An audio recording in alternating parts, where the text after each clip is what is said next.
Wetwogerera ng'ebya Paul Kagame Lutagambwa si birungi mu ggwanga liri ennyini lyakulembera erya Rwanda, World Bank oba banka y'ensi yonna bwevuddeyo n'ekiwandiiko statistics zeefulumiza nga ziraga nti ekonomi y'eggwanga erya Rwanda eri mu kusebengerera, eri mu kukkirira nga yo omukulu akasente konna konna kaafuna mu ziddiiru ez'enjawulo, kaafuna mu mbeera ez'enjawulo, akakwata n'avujjirira awo akabinja ka M23 akagenda mu maaso n'okubeera nga katirimbula abantu mu ggwanga erya Democratic Republic of Congo. Kyokka ng'ate ne mu Congo tebitambula bulungi okusinziira ku kitongole ky'amawanga amagatte ekya United Nations. Yogera nakikuwaddeko olunaku olwajjo kirina bye kyayogedde oba n'omukulembeze waakyo ba Secretary General Ssaabawandiisi alina bye yategeezezza nti agoberera butereevu nnyo ebigenda mu maaso mu ggwanga erya Uganda. Kati kyekitongole kyekimu eky'amawanga amagatte kigambibwa okuba nti group of experts from the United Nations bakomyewo ne ripooti empya erumiriza nti eggwanga lya Rwanda wano n'ogattawo n'eggwanga lya Uganda balina kye bamanyira obujulizi obupya bugenda maaso n'okubeera nga buzuulibwa nti bano ababiri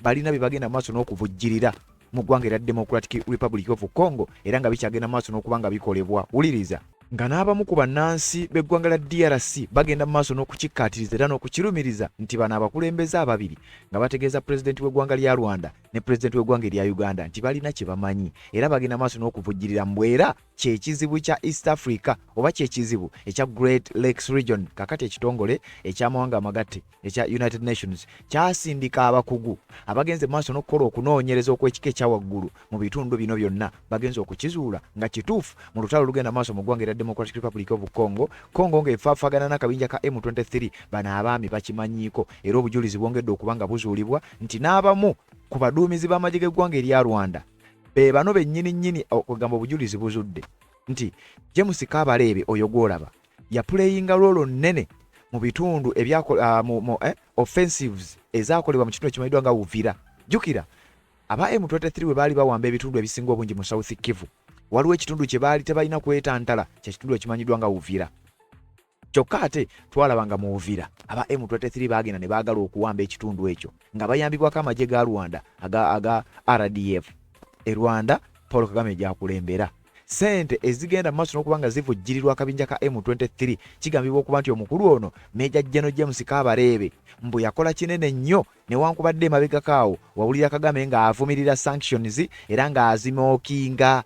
Kakati kigambibwa nti bino yalinga alina obujulizi bwagenda maaso n'okubulankanya wabula abasajja bakizudde nti James Kabarebe alina kyamanyi era yandiba nga y'omu yennyini nga ye yakwata ssente ze n'akwata obudde bwe sinakindi naye yennyini okubeera nga yayambako mu ezo offensives ezaakolebwa mu kitundu kya Uvira. UN group of experts bagenze maaso n'okuba nga bakizuula nti omukulu ono alina kyamanyi newankubadde nga mukama we agezaako okubyebalama n'okulaga nti sanctions tezirina kye zimukola. Abasajja baleese statistics ogenda ziwulira ogenda kutya bagatangira sanctions James Kabarebe sanctions officers sanctions for what? You are just foolish, absolutely foolish. Kati Kagame ebbanga lyamaze ng'awulirwa ng'amookinga sanctions zino ng'ate zigenda maaso n'okuba nga zimukosa maaso awo ngenda kuwa akatambi nga Kagame yennyini akkiriza nti ekyamazima zino sanctions zitunyiga oba twagala oba tetuwagala sanctions ziri mu kutukolako era zigenda maaso n'okuba nga zituteeka mu kaseera ak'akazigizigi era ng'akaseera ak'akazigizigi y'embeera y'abannansi mu ggwanga lya Rwanda okubeera nga gye bali mu kufeesinga wenjogerera ey'okuba nti economy ebyenfuna mu ggwanga lya Rwanda bigenda maaso n'okuba nga bisereba buli lunaku. Embeera abantu gye bali mu mbi nnyo newankubadde nga ku kamera bajja kusigira ekifaananyi kirala naye ng'ekiri mu kibuga Kigali n'ebibuga bya Rwanda eby'enjawulo abantu balaajana embeera mbi. Kyokka omusajja omukulu akwata ssente azitwala mu ggwanga lya DRC avujjirira kabinja ka M23 era nga kigambibwa okusinziira ku statistics okuva mu World Bank nti okuvujjirira olutalo lwa M23 ne gavumenti ya Congo Paul Kagame kyagenda maaso n'okuba nga akola kyekimu ku ebyo ebiri mu kusuula ekonomi ye era kyekiyinza okuba nga kyekyaviirako abamu ku bannansi ab'eggwanga lya Rwanda abadduka mu ggwanga eryo okubeera nga baasinzira gye baasinzira nga bw'olaba bannayuganda abali mu Amerika katugamba bali mu diaspora. Kakati diaspora y'abannansi ba Rwanda abaagala enkyukakyuka mu ggwanga lyabwe kigambibwa okuba nti ze zimu ku nsonga ze bayimiriddeko bagamba omusajja ono tajja tuvuga kataka nga tulaba embeera ya Paulo Kagame etandise okugenda maaso n'okuba nga emutabukako nga bwe nzize nga nkugamba nti teweewuunya nnyo ng'ekifubutuse sayidi eyo mu ggwanga era DRC kiyinza okuviirako abakulu bano okubaako embeera gye bayinza okuba nga bagenda okufeesinga essaawa yonna byonna ogenda maaso n'okuba nga obitegeera bino nga bikyagenda maaso n'omwogezi wa gavumenti ya Congo gye yavudde amanyiddwa nga Patrick Muyaya n'agamba nti mumanyi mujjukira tubadde tubawa endagaano Washington Peace Accords ezasayiningibwa mu ggwanga erya United States of America Paulo Kagame Felix Tshisekedi ne Donald Trump bagiteekako omukono nga buli omu alina obukwakkulizo bwaweereddwa kati omwogezi wa gavumenti Patrick Muyaya eya Congo avuddeyo n'ategeeza nti engeri Paulo Kagame n'eggwanga lya Rwanda gye bali mu kuviolating endagaano eyo eggwanga lya Amerika n'amawanga amalala n'ebitongole eby'enjawulo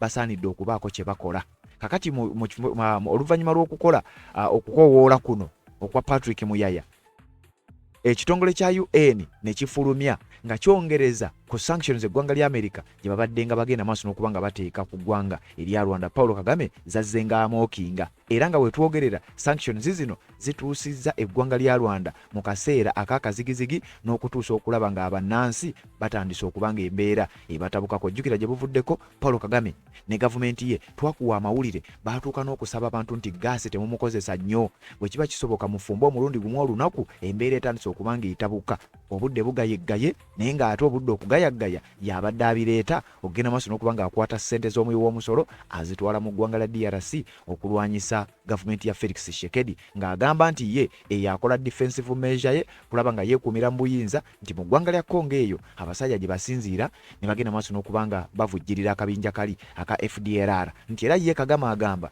nti ekyo kyakola defensive measure kulaba nga yeetangira eggwanga erya Democratic Republic of Congo obutayambako kabinja kali kujja kubeera nga kawunzika obuyinza bwekyo kate nga nkugambye waliwo ne bannansi abakoze emikago egy'enjawulo ng'egyo emikago giri separate ku kabinja ka FDLR Kagame kaatya wabula nga najjo baatandise strategies ez'enjawulo okugenda mu maaso n'okuba nga bakonkola enzigi z'ekitongole ky'amawanga amagatte okugenda maaso n'okuba nga bakonkola enzigi z'abakulembeze mu ggwanga lya Amerika bagamba twagala Kagame mumuteeke ku ntandaalo paka wanaagenda maaso n'okuba nga atuviira kakati ekimutuuseeko njagala okukikuwa nga tumaze okugyawo akalango kano ogenda kutegeera nti Paulo Kagame essaawa yonna yandibanga atulabyeko nnyo ate jjukira nakugamba bw'olaba olinga atulabyeko nnyo manya ne munywanyi we essaawa yonna kaba kagenda kuba nga kaweddemu katugyewo akalango kano nze gyembere nga nkuwa lipooti y'ekitongole ky'amawanga amagatte nkuwe ne statistics okuva mu World Bank ze baafulumizza eziraga nti Kagame ali mu kusaanaawo ekonomi ey'eggwanga erya Rwanda. Nsonga z'obufumbo olina omwami naye ng'akutawaanya olina omukyala ng'akutawaanya bajja ne bakwagalako ne bagenda gwe alina ebizibu mu byenfuna nga ssente zikuyita mu ngalo wooteeka ssente zifa bufi b'owola tebazza gwe aloota ng'ogwa mu nnyanja gwe alumizibwa omutwe nga guganja okuwona naawe aloota ng'ebintu bikozesa ensonga z'obufumbo nina ekifo ku mugga awali amayinja wennyambululirako ebisiraani ekikwa ekifiiriza omudibo obutaganja obutaweebwa nzijanjaba abantu ab'enzikiriza zonna nsiŋŋaanibwa njeru ku lw'ejjinja gwanjagala kuba ku nnamba yange eyo naawe aliye wale nnyo yita ku WhatsApp. Yes. Webale kubanga okyagoberera yonna gy'osinzira okuba nga gy'otulabira. Tanaba kubanga osubscribe nga kikole tubeere nga tutambula ffenna ekigudde mu ggwanga erya Rwanda abasajja ab'ekitongole ky'amawanga amagatte bavuddeyo ne bwino bavuddeyo n'obujjulizi era nga bw'omanyi nga bwe tuzze nga tukuwa nakugamba ekinaafuutuka mu ggwanga lya Congo okulwanagana kuno okwa M23 ne gavumenti ya Felix Tshisekedi bamaze ebbanga era emyaka gikunokkiriza sinakindi gisukka mu 30 ng'okulwanagana kano kugenda mu maaso wabula ebbanga lyonna babaddewo abakulembeze mu ggwanga lya Congo naddala mu biseera bya Joseph Kabila n'abalala babadde olutalo luno balina engeri gye balukwatamu kati ku mulundi guno Felix Tshisekedi alabika yatrigarinze ezimu ku ezo oba yagenze maaso n'okuba nga akwata ku strategies abasajja balize babadde tebakwatako okuva kuba Kabila omukulu ono Kabila agenda maaso n'okuba nga akukutana ba M23 paka ku balala nga bwe bazze babeerawo ng'ate bo babadde nnyo banywanyi baaba n'abakulembeze ababiri aboogerwako nti ate be bali mu kutabangula emirembe mu ggwanga erya Democratic Republic of Congo. Kati Paulo Kagame kigambibwa okuba nti alina basajja be baakozesa ennyo okuli James Kabarebe era bw'obadde ng'owulira sanctions ez'enjawulo nga zikubwa eggwanga lya Rwanda Paulo Kagame abadde nga avaayo n'azimookinga era nga mu kuzimookinga abadde erinnya lya James Kabarebe yali kulembeza nnyo lwa nsonga lyerimu ku lyasinga okutambulira ku sanctions ezizzenga zikubibwa. Omusajja oyo y'omu ku baduumizi ab'oku ntikko mu magye ga RDF, Rwanda Defence Forces, era ababadde nga bakola ebikolobero ebyo ebirimu okuvujjirira, okuyamba n'okuwa akasente abayeekera ba M23 mu ggwanga erya Democratic Republic of Congo. Kakati James Kabarebe Kagame byazzenga amookinga obujulizi bongedde okuba nga buvaayo okusinziira ku bakugu okuva mu kitongole ky'amawanga amagatte nga bwe ngenda okuba nga mbikuwa. Bagatangira sanctions, hey.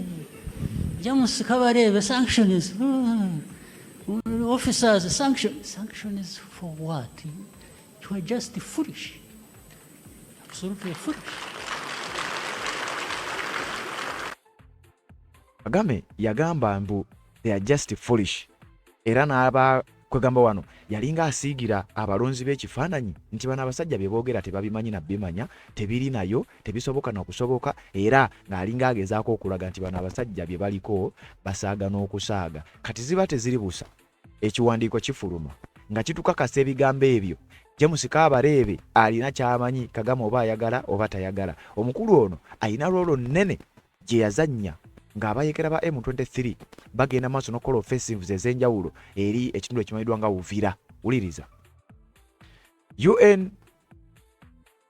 From the United Nations, Rwanda's General James Kabarebe played a key role in M23's Uvira offensive. James Kabarebe oyo gwolaba yakola loolo nnene nnyo, bayazannya loolo nnene nnyo abayeekera ba M23. Jjukira ono munnamagye wa Rwanda era y'omu ku baduumizi ab'oku ntikko mu magye g'eggwanga lya Rwanda, era Paul Kagame gw'owulidde agezaako kubanga wali amookingisa abakulu aba international community omuli eggwanga erya United States of America n'amawanga amalala bye bazze bakola, era y'omu ku basajja be ennyo Kagame abatamuva ku lusegere. Kati kitegeeza bwe bakwata James Kabarebe ne bamukunya baba bakutte ku Kagame, nga bw'owulira wano nti bwe bakwata ku munnamagye gundi nga Peter Elweru ne mukama we aba ali concerned kubanga Peter Elweru aba atuukiriza biragiro. Mujjukira ekyali Kaseese nti Peter Elweru yateekebwako sanctions eggwanga lya America, baamuteekako envumbo takyasobola na kulinnyayo kigere ekyo ne we twogerera. Naye jjukira Peter Elweru yali alina ebiragiro by'atuukiriza, ng'ebiragiro ebyo byamuweeba bakama be olwoza be baani. Kati wano James Kabarebe bali mu kumupiininga, era njagala okutegeeza bamuwandiise kugamba bamutaddeko obujulizi obukyali obw'amaanyi ennyo bugambibwa okuba nti buli mu kujja ku James Kabarebe, naye ate nkugambye ayina ebiragiro byagenda maaso n'okubanga agoberera. Kano kabonera akalabika akannyonnyola ebitalabika nti Paul Kagame obukulembeze bwe essaawa yonna buba buli mu lusuubo. Batugambye wano retired Rwandan General James Kabarebe played a key role in an M23 rebel offensive aimed at capturing all of South Kivu's province in Eastern Democratic Republic of Congo, according to a new United Nations report, an allegation that Rwanda has consistently denied. Okitegedde nti ebbanga lyonna Rwanda ebadde ebyegaana bino tiyo tevujjirira kabinja ka M23, teyina mbeera gyekateekerawo, tebakawa ssente n'ebirala ebifaanana bwe bityo, wabula obujulizi bwongera okufulumira mu biwandiiko nga bino nga batulaga nti omu ku bannamagye abaawummula era ab'oku ntikko mu ggwanga lya Rwanda mu magye ga RDF kikakasiddwa nti balina paati ze bazannya ez'amaanyi ennyo eziyambako akabinja ka M23 okugenda maaso n'okubanga katawaanya bannansi mu ggwanga lya DRC. The report by the United Nations group of experts said the offensive on the strategic city of Uvira, launched in late November 2025, was conducted under the direct command of M23 military chief Sultani Makenga and Commander Bertrand Byamungu, with Kabarebe playing what it described as significant role. Uliriza report ey'abakugu b'ekitongole ky'amawanga amagatte UN group of experts baafulumya report era ne balaga nti mu Novemba w'omwaka oguwedde aba M23 bano baalonkinga ebikwekweto eby'amaanyi ennyo mu kitundu ekimanyiddwa nga Uvira, strategic city of Uvira, era nga obulumbaganyi buno bwe baakolanga bwali buduumirwa baali ku biragiro bya Sultani Makenga ngono yakulira akabinja ka M23, naye nga ku ground kwaliko omuduumizi oba komanda ye Bertrand Byamungu, oyo mujjukira namukuba gye buvuddeko nga bamukubye sanctions, era obanga obadde ogoberera kakasanga bino obijjukira bulungi nnyo Byamungu. Kakati bano ababiri Sultani Makenga yakulira M23, Bertrand Byamungu ye yali aduumira ekikwekweto ekyo ekyali kikoleddwa offensives ezaakolebwa mu kitundu ekimanyiddwa nga Uvira. James Kabarebe omu ku basajja ba Kagame nti ayina role gye yabazannyiranga. Jjukira nakugamba Rwanda erina drones zeesindika sayidi eyo ne bagenda maaso n'okubanga be bakettera ba M23 mu nfo ez'okukolako obulumbaganyi. Kati James Kabarebe wano batugamba ya playinga a significant role wakati mu bino. Report twakotinzeyo ekigambo kino ba statement bweti. The offensive of Uvira, launched in late November 2025 and led under the direct command of Makenga and Byamungu, with a key role played by the retired Rwandan General James Kabarebe, had as its ultimate objective total control of South Kivu. Nti James Kabarebe ekigendererwa kyabwe ne mukama we Paul Kagame Rutagambwa n'amagye ga Rwanda ga RDF, Rwanda Defense Forces, nga bakolagana ne Bertrand Byamungu eyali komanda ow'ekikwekweto ekyo ne overall komanda w'akabinja ka M23 amanyiddwa nga Sultani Makenga. Ekigendererwa kyabwe ekikulu kyali kyakwagala kuwamba, kweddiza n'okukontrolinga total control eya province emanyiddwa nga South Kivu.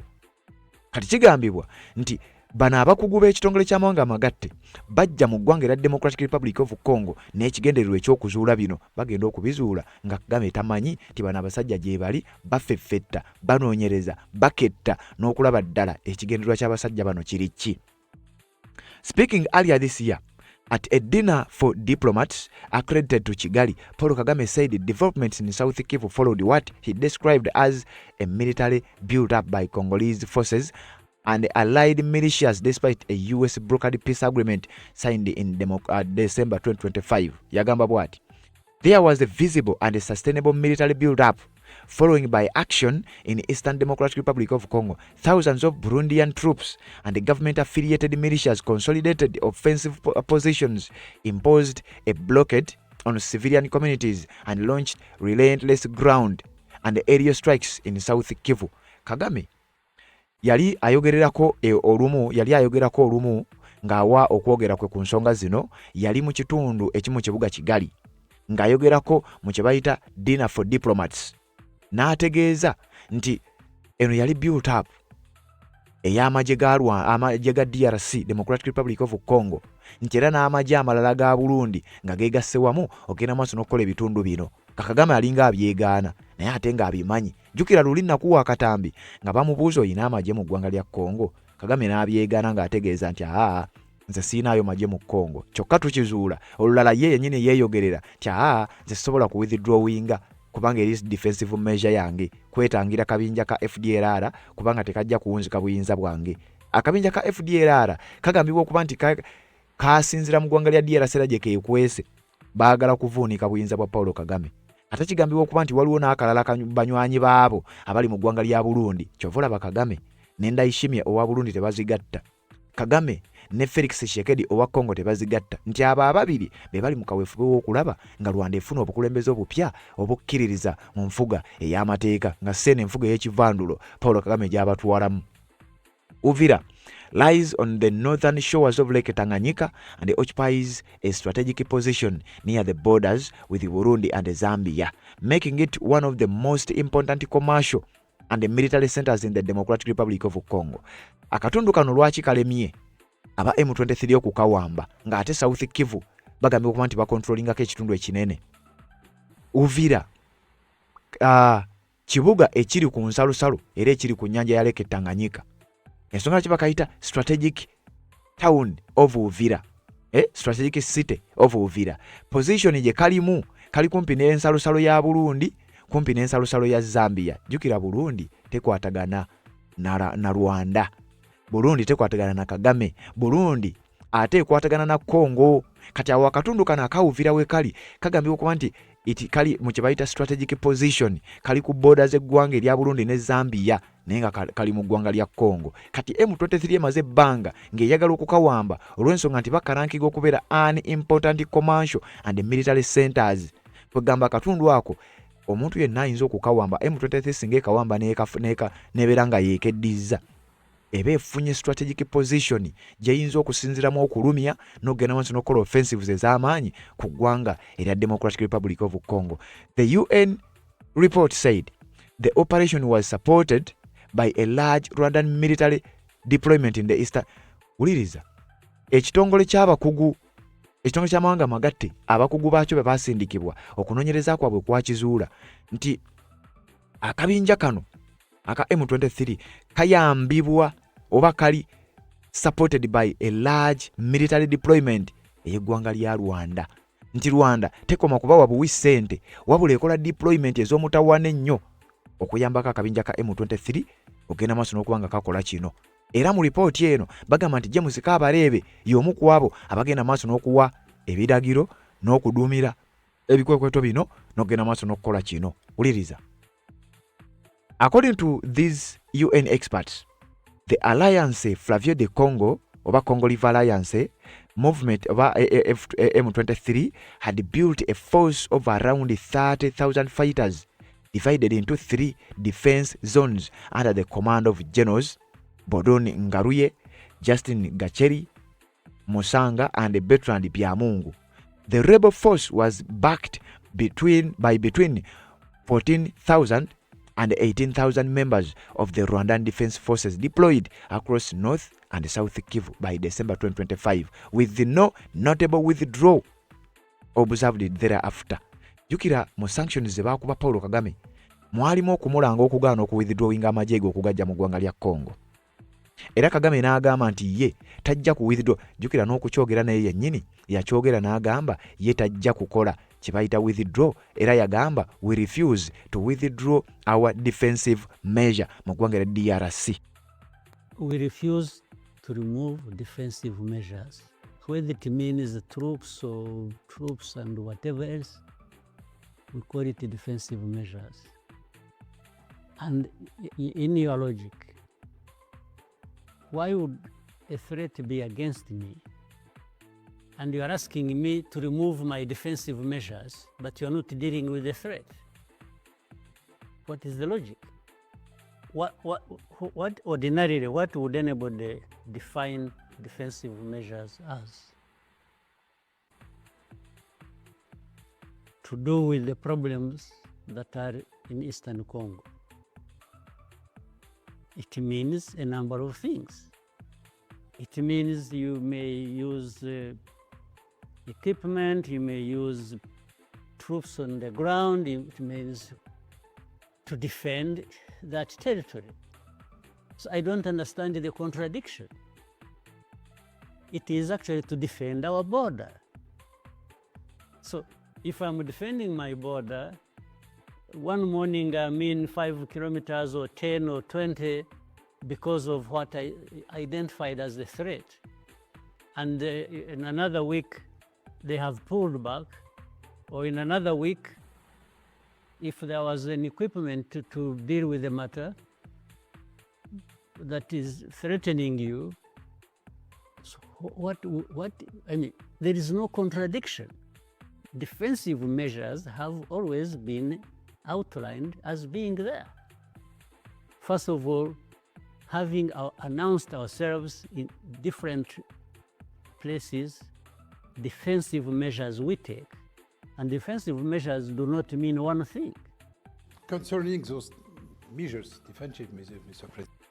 Kagame agamba nti ye ekimutwaza amagye ge tegagenda kukola lutalo na ggwanga lya Congo, tegagenda kuyambako bayekera ba M23, wabula mbu ye ekimutwaza amagye ge mu ggwanga lya Congo kwedifendinga, era mbu akabinja ako ye threat eri obukulembeze bwe, nti ekimutwala eyo kwedifendinga ku kabinja ako, era mbu ensonga lwaki adiployinga ago amagye kubeera nga amakinga sure tekawunzika bwe. Uliriza kyokka wano abakugwa b'ekitongole ky'amawanga amagatte bo bakugamba nti abayekera ba M23 bagenda maaso n'okukola biri backed up by amagye omutwalo wakati w'omutwalo gumu n'1,400 n'omutwalo gumu mu 800 agava mu kye tuyita RDF. Bwe twogera ku RDF ge magye Kagame gaaduumira ng'omuduumizi ow'oku ntikko, Rwanda Defense Forces nga James Kabarebe y'omu ku abasajja baakozesa. Batugamba the RDF provided constant operational support to the M23 thanks to its capacity to rapidly deploy highly specialized assets, notably drones, electronic warfare equipments, and special force. Uliriza Kagame agamba nti yakola defensive measure adeployinga y'amagye ku making sure nti akabinja ka FDLR tekajja mu ggwanga lye. Kyokka wano abakugu mu kitongole ky'amawanga amagatte bagamba bo mu kulonyeza kwabwe kwe baafunye mbu providinga constant operational support eri akabinja ka M23. Kino kibanga ekiraga nti Kagame ali mu kugulawo olutalo direct n'eggwanga lya DRC n'obukulembeze wa Felix Tshisekedi, era wano batugamba nti awa kye bayita specialized assets omuli drones, electronic warfare equipments ne special forces amagye amatendeke mu ntendeke y'ekikugu abikwata n'abiwaayo eri M23. M23 kiki kyekola? Erwanyisa gavumenti ya Felix Tshisekedi, era balina n'enteekateeka allegedly ez'okwagala okusalako Eastern Democratic Republic of Congo wali South Kivu ne North Kivu mbo bagifuule kwegaba creatingewo eggwanga, ate nga jjukira we wali ebyobugagga byonna ebisinga obungi ebifudde eggwanga lya Congo kubeera nga ly'eggwanga erisinga obugagga naddala mu minerals. Kakati ekyo tekisobola kukkirizibwa. Rwanda has repeatedly denied supporting M23, saying its military actions are defensive measures aimed at neutralizing the Democratic Forces for the Liberation of Rwanda, a militia founded by ethnic Hutu extremists linked to the 1994 genocide against the Tutsi.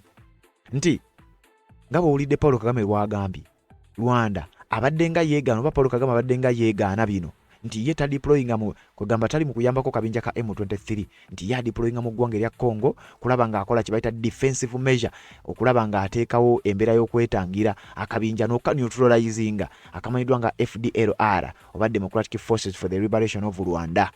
Nti aka akabinja bagamba mbu keeka Abahutu abali linked oba be bateekako ogwa ekittabantu kya 1994. Oluvannyuma lw'ekittabantu, jjukira ekittabantu kino kyava ku Juvenal Habyarimana yali president wa Rwanda eyattibwa mu Nnyonyi, era ekittabantu ekitandikirawo Abahutu n'Abatuusi batandika okwetema. Mbu kati obukulembeze bwa Paul Kagame buddira ekittabantu ekyo bakiteeka ku Bahutu mbu be baakikola. Kakati awo mbu bano Abahutu abaali mu magye oba abaali royo eri Byarimana abamu baddukira mu ggwanga erya Democratic Republic of Congo.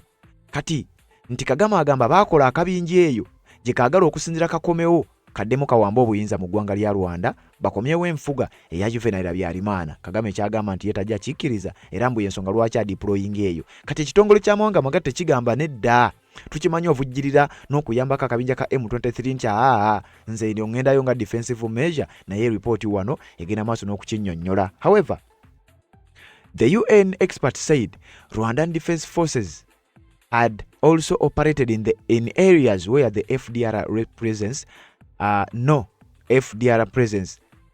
had been reported, raising questions about Kigali's stated self-defense justification.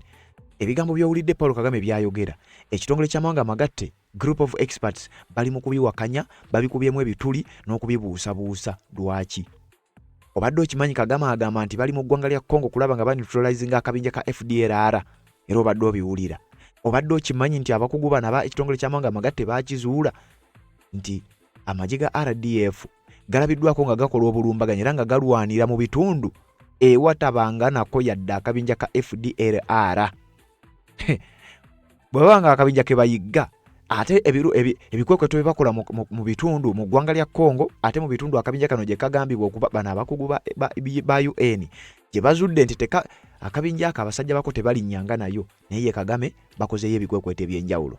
The findings are likely to increase international scrutiny of Rwanda. Essaawa yonna sanctions zandyeyongera kubanga kino kyongedde okuleeta ebibuuzo bingi nnyo okuva mu international community. Abasajja beebuuza ekigendererwa kya Paul Kagame ekituufu kiri ki?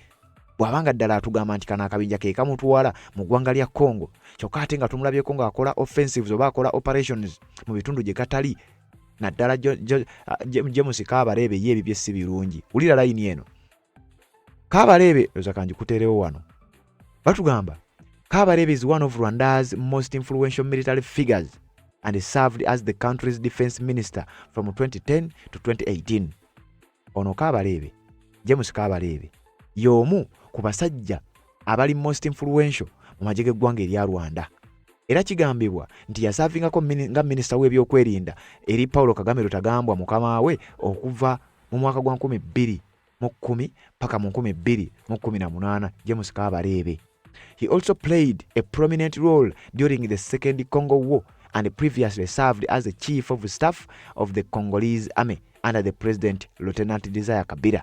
Ono yasavingako alina role nene gye yapuleyinga mu lutalo lwokubiri olw'eggwanga erya Congo kye bayita Congo Second Congo War, era mbu yasavingako nga chief of staff ow'amagye g'eggwanga aga Congo wansi w'obukulembeze obwa Laurent Desire Kabila. Kikulaga ki nti mu gavumenti ya Kabila eri abamu ku basajja abaagirimu bajja ne badda ate mu ggwanga lya Rwanda, kubanga wano bakugambye he previously served as a chief of staff of the Congolese army under the late President Laurent Desire Kabila. Taata wa Joseph Kabila ono akukutana ba M23 oba tolaba towunyiriza. James Kabarebe nga y'omu ku bannamagye ab'okuntiko mu ggwanga lya Rwanda, nga yasaavingako nga minisita w'ebyokwerinda mu ggwanga lya Rwanda, yasaavingako ate ng'omuduumizi w'amagye mu ggwanga lya Congo wansi w'obukulembeze bw'omugenzi Laurent Desire Kabila, taata wa Joseph Kabila, nga Joseph Kabila wenjogerera gubasaza mu kabune Paul Kagame, ate nga ba M23 be babadde bamaze ebbanga nga bamukuuma mu kitundu mu kibuga Goma mu North Kivu. Kyokka ng'eggwanga lya America bwe lyali likuba sanctions, ono lyamuteekako envumbo. Kati James Kabarebe wenjogerera ebibye bitansogera maaso n'okuba nga byonooneka, yakolako ng'omuduumizi w'amagye mu ggwanga lya Congo, yakolako nga minisita w'ebyokwerinda mu ggwanga lya Rwanda. James Kabarebe yaani? The United States sanctioned James Kabarebe in February this year, accusing him of coordinating Rwanda's support for M23 and overseeing activities linked. Olowooza eggwanga lya America ng'oggyeko ekyokuba nti baamusanctioninga, tolowooza nti omukulu ono be bamu ku balwana okulaba nga gavumenti ya Felix Tshisekedi egwa, era nti gavumenti eyo bw'enaagwa bano abakulu bandiba nga basobola okuddayo mu ggwanga lya Congo. Era olowooza ekitta bantu ekyali mu ggwanga lya Rwanda mu 1994 ani yagenda maaso n'okuba nga akikulembera omutuufu, ng'oggyeko bino ebigenda maaso n'okuba nga bitugambibwa. James Kabarebe abasajja bamutaddeko ekigambo era bamutadde ku ntandaalo, alina kyamanyi ku bigenda maaso mu ggwanga lya Congo. UN group of experts nga bazze ne bakola okunoonyereza mu ggwanga lya Congo, okanya kulaba bitanka biriko UN, kumba abakulu baripotinga direct ku kitongole ky'amawanga amagatte UN Security Council, bamaze ebbanga nga bavumirira ebigenda maaso mu ggwanga lya Democratic Republic of Congo. Ebikolwa Paul Kagame Rwagambwa byagambibwa okuba nga byavujjirira akabinja ka M23 akagenda maaso n'okuba nga kateeka embeera mu ggwanga lya DRC n'okuba nga katulugunya abantu abasinga obungi mu kabinja ako, kigambibwa okuba nti bannamagye b'eggwanga lya Rwanda.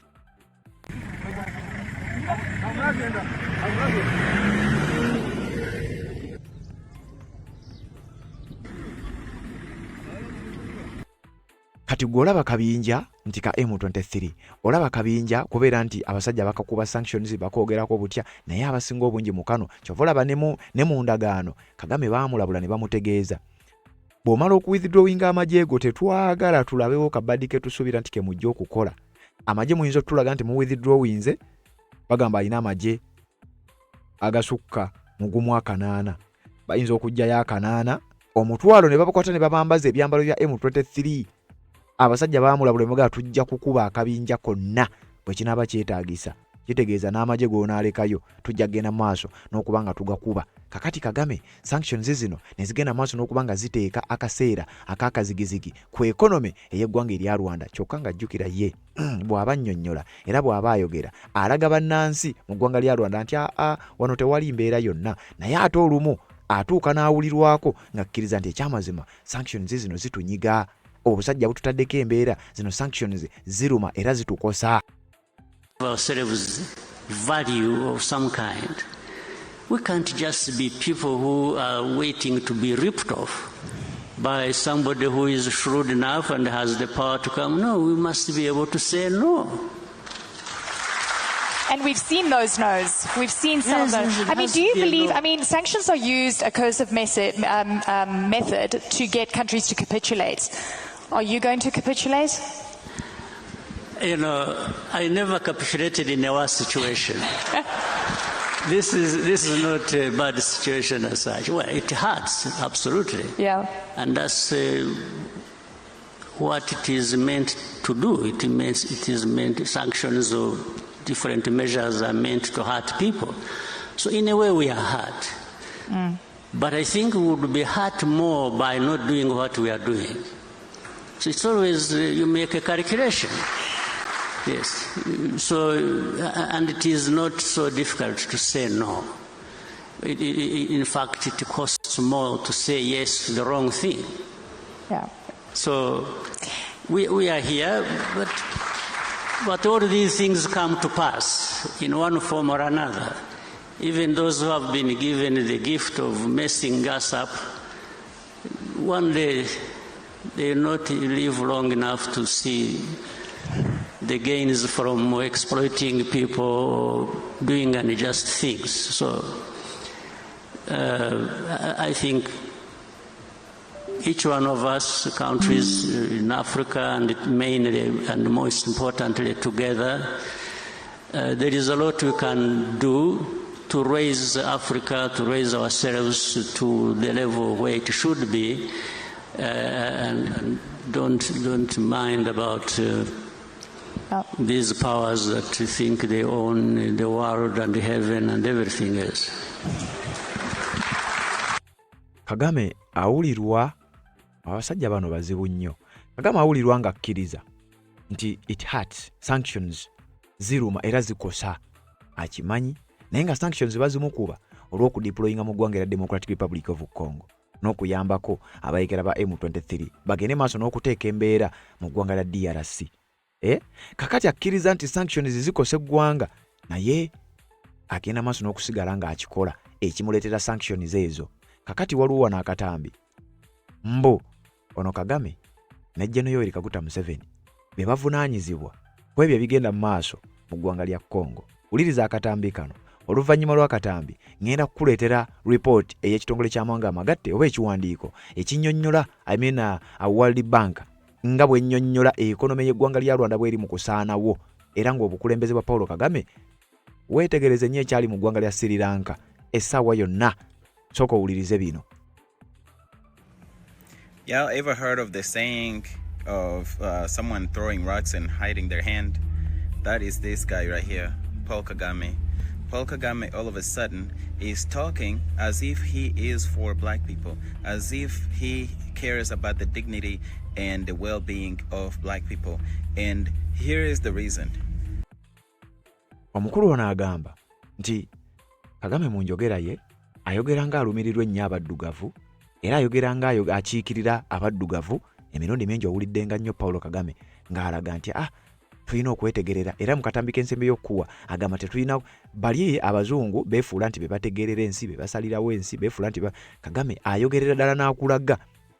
Bwe twogera ku Kagame tuba tutegeeza ne munywanyi we. Wulira omusajja ono kyagezaako okunnyonnyola baani abali responsible mu kusaanyawo emirembe wano mu Eastern Central Africa oba mu Great Lakes region, naddala okusinga mu ggwanga lya Democratic Republic of Congo. Kye nnakugambye nti bannansi b'e Congo bakimanyi. No wanda mwaka banga nga liri eriyise twakulaga obutambi wano nga bali mu kwokya fulaga y'eggwanga lya Uganda nga boogererako n'ebigambo. Sooka owulirize bino.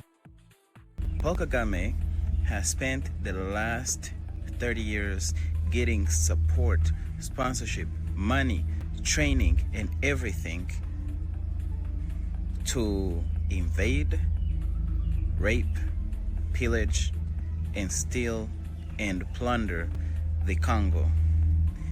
His military, him and his godfather in crime, Yoweri Museveni, are responsible for killing over more than 10 million people in the Congo alone. That's 10 million black people. But now, his sponsors, his puppet masters, the US has started to sanction him. They're smacking his butt because he is trying to, he's messing with their bread. He's messing with their money. He is out of line. And as you know, any puppet, anytime they step out of line, there are all kinds of measures that they take. So the US has sanctioned Paul Kagame and his military and some Rwandan mining companies, which of course those mining companies are used for smuggling gold and coltan and other resources from the Congo and smuggling them out. They tag them as Rwandan, and then they sell them on the global market. So Rwanda is selling a bunch of resources that are not actually found inside of the soil of Rwanda. And here, all of a sudden now, Paul Kagame is appealing to black people, talking about how we are treated as second class citizen or as inferior. This same Paul Kagame has been helping his Western sponsors and the white supremacist agenda of destroying and pillaging black countries, black people, and actually has provided his military as a mercenary for his Western backers to destroy millions of black people. And now all of a sudden he talks about black people being treated as inferior. He treats black people as inferior. He treats black people as pawns that he can trade, that he can kill, that he can get rid of in order to trade for his own, now not only enrichment, but for the Western media to continue to promote him as one of the best leaders on the continent because he's such a great servant, for Western governments to continue to fund him, to support him, to arm him, to train his military, and to keep him in power. That is the real Paul Kagame. Most people are fooled by the games that he plays, by him pretending to be such a progressive leader, by him pretending to be every time, or actually a lot of times, but when he lashes out at the West, but his lashing out is actually, he only lashes out, is almost like a child that is used to getting their way all the time. And then when they don't get their way, they start acting out. That's what Paul Kagame is doing. Paul Kagame is not speaking on black dignity. Paul Kagame doesn't care about black people. Paul Kagame only cares about black people for as much as he can use them to, and if part of the way he uses them is actually killing them, that is what Paul Kagame does. And so don't nobody be fooled by this guy's rant about black people being treated as inferior. He is crying for himself. He is crying because he got smacked by his masters for stepping out of line. So let's not all be fooled. In fact, let's continue to amplify the voices of the people in the Congo, the women, the children, the elderly, the handicapped, and all of those people that he's been going after, his military has been going after. In fact, in recent times, even during World Cup celebrations, his occupying army that is occupying part of Congo in order to plunder the resources has been killing the Congolese people in the Congo. His army has been responsible for raping children younger than 10 years old. And this is the guy, and these are black children. And this is the guy that now all of a sudden wants to be black.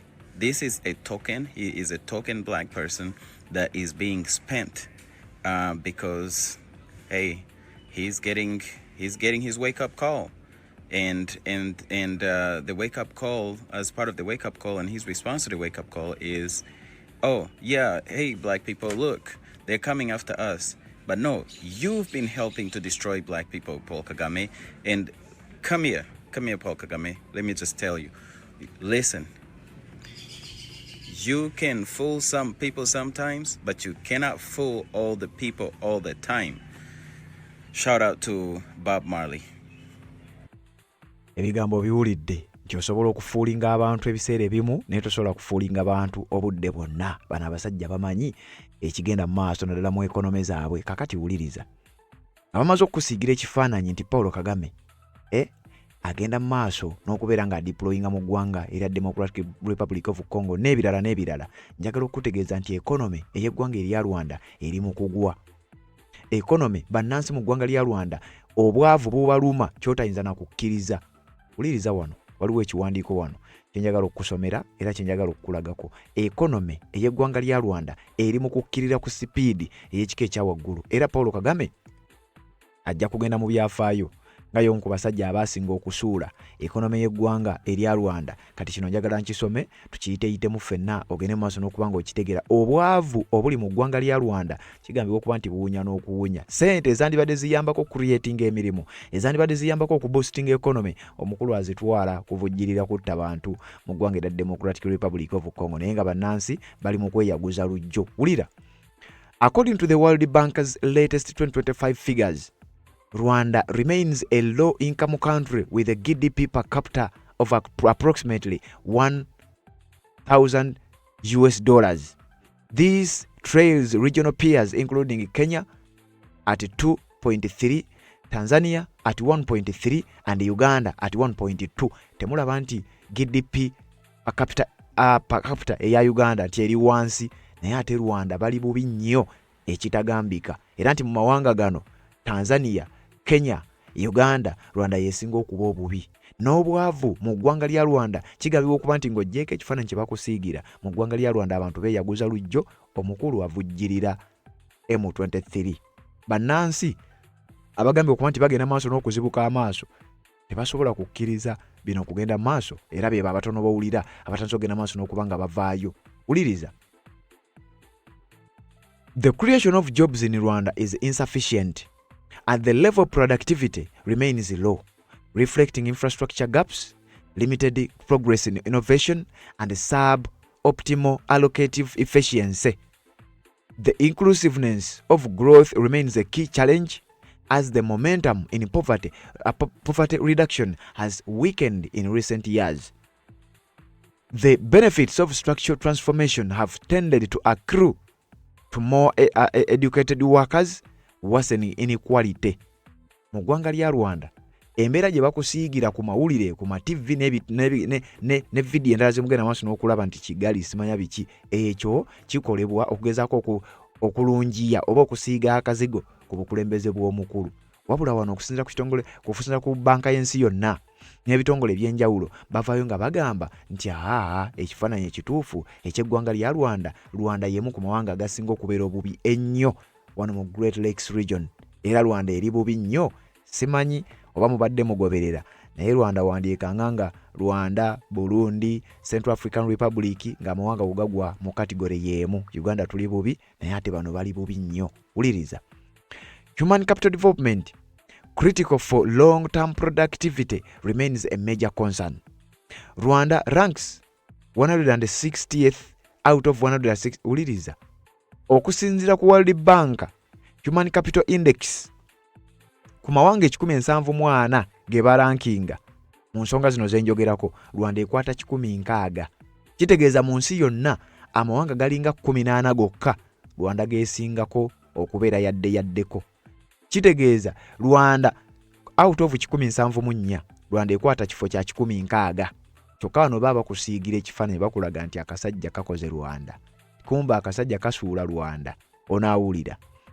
Batugamba, additionally, public debt is projected to exceed 77% of GDP by the end of 2026, raising concerns about fiscal sustainability. Omusajja agenda kukuba eggwanga lya Rwanda ekigo, kyovula bankugambye, bannansi b'eggwanga erya Rwanda abatono ennyo abavaayo ne bagenda maaso n'okuba nga balabuka, bavaayo ne boogera naddala abo abali bweru w'eggwanga kubanga kimanyiddwa nti embeera mu ggwanga lya Rwanda si nnyangu kwogereramu. The latest World Bank data offers independent confirmation of the structural barriers holding back Rwanda's potential, said Dr. Emmanuel Hakizimana, chairperson of Rwanda National Congress. Nti data owa banka y'ensi yonna akyasembyeyo akonfaminga nti embeera Rwanda gyegenda maaso n'okuba Rwanda eri mu kudduka sipiidi 14 okudda emabega, ky'oyinza okuba nga obadde tomanyi. He adds that True progress requires a genuine shift towards private sector-led growth, reduce state dominance in the economy, and a policy that empower ordinary Rwandans rather than entrenched interests. Bannansi b'eggwanga erya Rwanda abamu nkugambye batandise okusituka bagamba tulina okwerwanako, tulina okuwakanya obukulembeze n'enkola z'omukulu. Kino kisusse. The RNC emphasizes that sustainable development abakulu bagenda maaso n'okwogera era bagamba ku luno naffe tuvuddeyo tetugenda birekera Kagame tagenda genda maaso n'okubanga atwala eggwanga lyaffe ku speed miliyoni okudde emabega ng'ate bwe tuba tutambula tugenda mpola ate mu kudde emabega tugendeka speed kakadde. Batandise okugenda maaso n'okubaako bye boogera nga bawakanya Paulo Kagame Rutagambwa n'obukulembeze bwe ne sisitimu ze, ekintu kyenkakasa nti naawe ogenda maaso n'okubanga okitegeera ku bbanga lyetubadde nga tukuwa bino. Ebbanga lyetubadde nga tukuwa ekifubutuka mu ggwanga erya Democratic Republic of Congo si kirungi eri musajja mukulu amanyiddwa nga Paulo Kagame, naye nga bino byonna biva ku lutalo M23 lwegenda maaso n'okubanga erwana ne gavumenti ya Congo. M23 nga kabinja akali mu kuvujjirirwa gavumenti ya Paulo Kagame. Ekintu ekirowoozebwa nti ssente ezisinga obungi azimalira sayidi eyo. Kakati atanaba kubanga osubscribe nga kikole kirira wansi olabe ekigambo subscribe kikwateko, kwata kaleka notification tubeere nga tutambula. Tukyagenda maaso n'obbikuwa agava mu ggwanga erya DRC maze okubanga nga kutuusaako. Tukomawo amawulire gakyali mangi nnyo, tukyagenda maaso n'okuba tubikutuusaako gw'atambula naffe. Atanaba kutwegattako kikole oleme kumisinga nsonga yonna. Katujje genda mu comment section teekayo obubaka bwo mu video eddako ngenda genda maaso n'okubanga mbuyitaayitamu. Ensonga z'obufumbo olina omwami naye ng'akutawaanya, olina omukyala ng'akutawaanya, bajja ne bakwagalako ne bagenda. Gwe alina ebizibu mu byenfuna nga ssente zikuyita mu ngalo, w'oteeka ssente zifa bufi b'owola tebazza. Gwe aloota ng'ogwa mu nnyanja, gwe alumizibwa omutwe nga guganye okuwona, naawe aloota ng'ebintu bikozesa ensonga z'obufumbo. Nina ekifo ku mugga awali amayinja wennyambulirako ebisiraani, ekikwa, ekifiiriza, omudibo, obutaganja, obutaweebwa. Nzijanjaba abantu ab'enzikiriza zonna, nsiŋŋaanibwa njeru ku lw'ejjinja. Gwanjagala kuba ku nnamba yange eyo, naawe ali ewala ennyo yita ku WhatsApp.